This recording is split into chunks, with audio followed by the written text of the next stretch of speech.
Hi, I'm going to guide you through the HS-215A Applicant Individual Information Form. The Applicant Individual Information Form is used by each individual to capture their involvement now or in the past with any health or community care facility. As part of the application package for licensure, the provider must identify all individuals involved in their corporation, limited liability company, LLC, or limited partnership, LP, etc.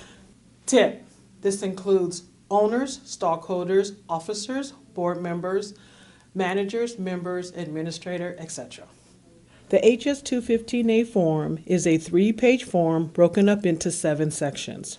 Each section is required to be filled out, and the information is used to verify compliance with CDPH Health and Safety Code laws. During this demonstration, I will provide an overview of the information that's required for each section. I will use the term facility when referring to a clinic or agency. I will also use the term CAB when referring to the Centralized Applications Branch. Let's begin. On page 1, you will notice at the top right corner of a page 1, there is a box that states for departmental use only. Please do not enter any information in this box. Section A is the identifying information. Please enter your legal first and last name. No nicknames or abbreviations. This is also important. Please enter full date of birth. Tip: the date of birth is used as an identifier. Several people have the same name. This will ensure that you are associated with the correct facility and/or entity. The business address. Enter the facility or corporation's address. Remember, the HS-215A is part of the application, and the application is public record. So if you use your home address, it's public record.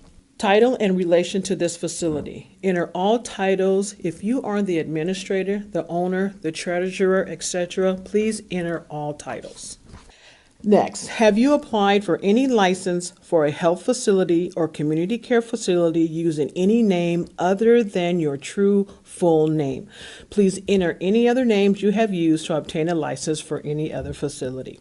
If an administrator for proposed clinic, this is clinics only, list hours that would be spent at the clinic each week. If an administrator at more than one licensed clinic, list the name. Only the administrator of a clinic must complete this section. The administrator is required to list each facility name, address, and hours spent at each facility per week. You may use an attachment to submit your list of facilities. Please identify the sheet as the HS-215A Section A attachment. Section B is the criminal record. Item 1, if you answer yes to the first question, please explain and provide conviction information, which includes the offense, date of the offense, if it's a misdemeanor or a felony, and the disposition.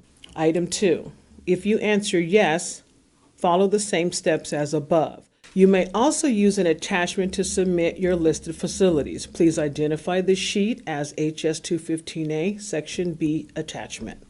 Section C, professional license certificates. This requirement is mandatory for primary care clinics and optional for any other health facility. Please enter the type of license and the number. Enter the period you've held that license and enter the licensing agency. Page 2, Section D, employment and the business summary. Enter the dates of employment as month and year for both the from and to sections. For example, 05-1992. If you are still employed, you may enter present or current. Enter the name and full address of each employer. Enter your job title for each employer. Here's another tip. Please submit 10 years of employment. You may use a resume to capture the information in this section. Just ensure it includes all the information requested.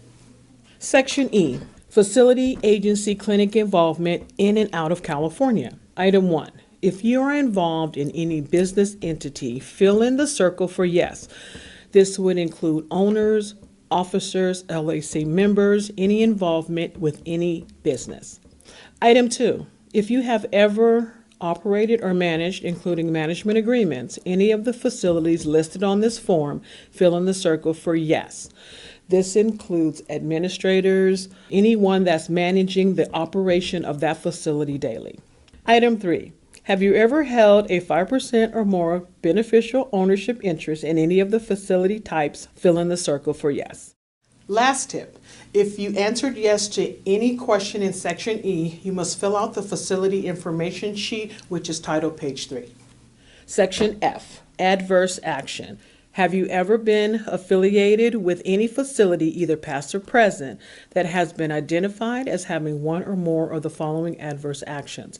If you answer yes, please check all that apply and provide an explanation, including facility name and address. Attach additional pages if necessary. Signature. The HS-215A form is signed under penalty of perjury that statements on the form and accompanying attachments are correct. Please date the form when you sign. Page 3, facility information sheet. If you answered yes to any one of the questions in Section E, you are required to complete this page for each facility, including all facilities in all business entities with which you have a current relationship or have had a past relationship going back 3 years. Enter the facility name, address, including the city, state, and zip code. Type of facility, fill in the circle for the type of facility. If your facility type is not listed, please use other at the bottom. Type of business, fill in the circle of the entity type and enter the name of the entity and the entity's EIN number. The entity is the licensee that owns that facility, so that is the name that you would enter here with the EIN number. Right below that section, if the entity is owned by a parent organization, fill in the circle for yes. Also enter the parent organization's name and EIN number. Individual's nature of involvement. Fill in the circle for your involvement in the entity. If your involvement is not listed, please use other. Right below this section, fill in your dates of involvement as the month and year. Example, 05-1962, for both the from and to sections. If you have questions regarding how to fill out the HS-215A form, please call the CAB main line at 916-552-8632 or send an email to cab@cdph.ca.gov. Staff will respond to your inquiry within 48 hours.